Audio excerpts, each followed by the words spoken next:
Et si une IA pouvait créer un robot de trading de A à Z? Salut à tous, moi c'est Biquette et aujourd'hui je mets ChatGPT à l'épreuve. On va essayer ensemble de l'optimiser et on va voir à la fin de la vidéo combien ChatGPT aura réussi à nous rapporter ou à nous faire perdre. Ça dépend que de lui. Alors avec ça, par où on commence? Première étape, on va demander à ChatGPT de nous écrire le code de base du robot. D'abord, je vais commencer avec une phrase maxi simple pour voir s'il sait où il va. Puisque ChatGPT met 90 ans à répondre à une simple question, j'en profite pour vous parler de la phrase que je lui ai écrite. Dans la question, il y a deux éléments principaux. La première, c'est MQL4. Qu'est-ce que c'est MQL4?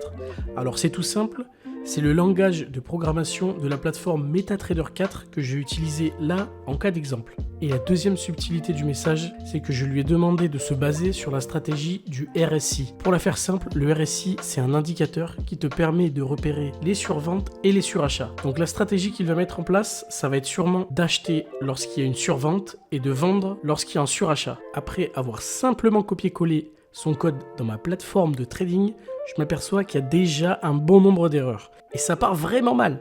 Alors pas le choix, on a dit qu'on n'utilisait que ChatGPT, alors je vais copier mon erreur et la coller dans ChatGPT et on va voir ce qu'il va me dire. Alors pour ça, sans surprise, il m'indique où est l'erreur et me redonne un code pour que je puisse corriger cette erreur. Mais je pense que je vais devoir faire ça pour chaque erreur qui s'est affichée tout à l'heure. Alors pareil, comme tout à l'heure, je copie, je repasse sur ma plateforme de trading, j'efface tout ce qu'il y avait, je recompile, et là, je remarque qu'il y a toujours deux erreurs. Bon, même procédé, je copie l'erreur et je vais le recoller direct sur ChatGPT. Bon, maintenant, il n'y a plus de surprise. Comme la fois d'avant, il m'a répondu un code, expliquer ce qui allait pas, donc je vais le copier, repasser sur ma plateforme de trading et voir si cette fois, je peux enfin l'utiliser.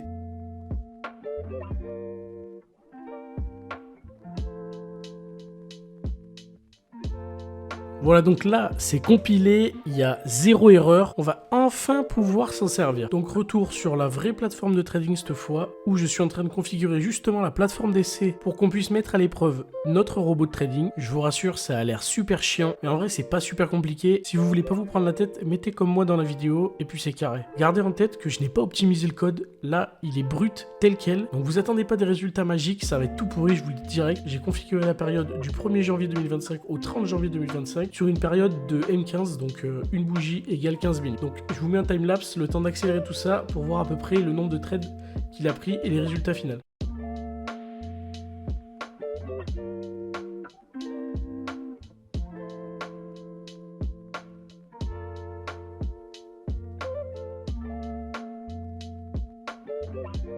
Bon alors je sais pas si vous avez été très attentif, mais là c'est l'hécatombe. Il a pris 413 trades sur un mois. 413 trades sur 30 jours. Bon, c'est énorme. On va regarder le premier rapport, pas en détail cette fois, on va regarder juste ce qui nous intéresse. Alors avant de regarder le rapport, je vous place le contexte. C'est un compte de démonstration que j'ai fait chez FTMO sur lequel j'ai mis 10 000 euros. Alors c'est pas mes sous, c'est des faux sous, c'est des sous de démonstration juste pour tester ce robot.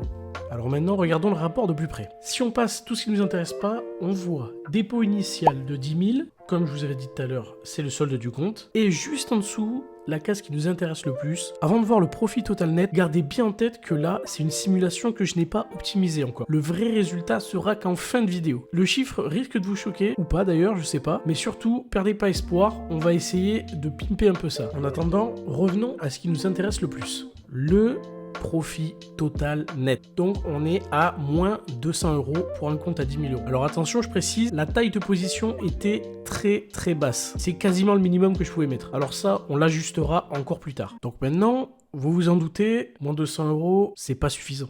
Nous, ce qu'on veut, c'est devenir riche, devenir blindax grâce à ChatGPT. Alors, une question se pose. Comment je peux l'optimiser pour le rendre plus performant? Alors là, deux choses me sont venues en tête.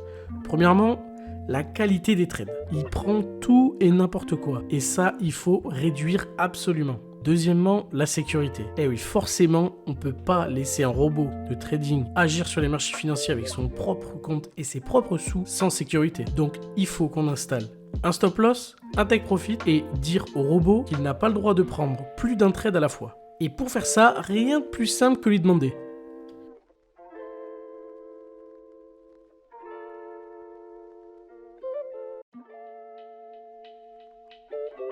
Après tout ça de fait, nouvelle entrée en scène de votre meilleur pote. Les paramètres d'entrée, c'est ce qui va vous permettre d'optimiser à la mort, au centime près, à la virgule près, votre robot. Donc avant d'aller plus loin, je vais vous présenter d'abord les paramètres d'entrée un par un en commençant par le haut. Tout d'abord, vous avez la période du RSI. Ça, vous touchez pas. Le RSI a une période de 14. Normalement, ça se change pas. Ensuite, vous avez l'overbook,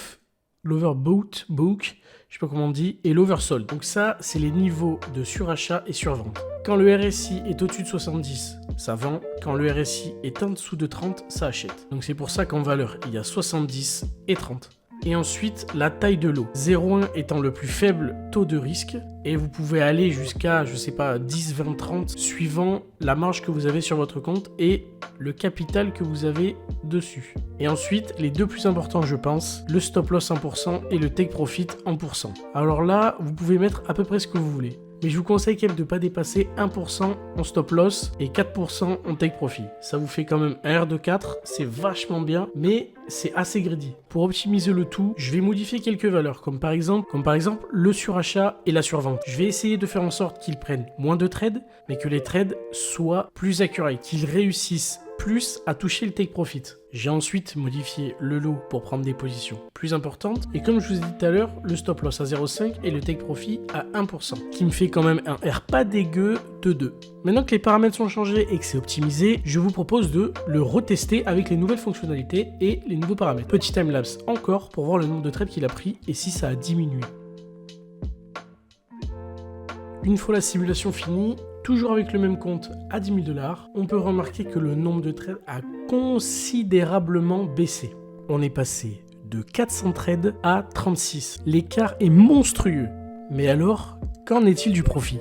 Si le nombre de trades a baissé, est-ce que le profit a augmenté? Comment ça va se passer?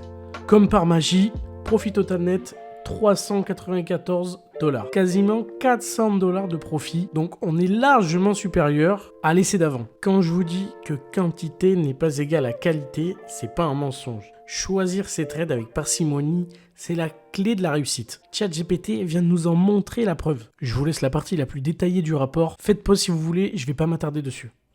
D'accord, 400 € de profit en un mois, c'est vachement bien. Surtout avec un compte à 10 000 €. Mais ce qu'on veut, c'est plus de perf. Est-ce qu'on peut l'optimiser encore plus pour que ce soit encore plus rentable?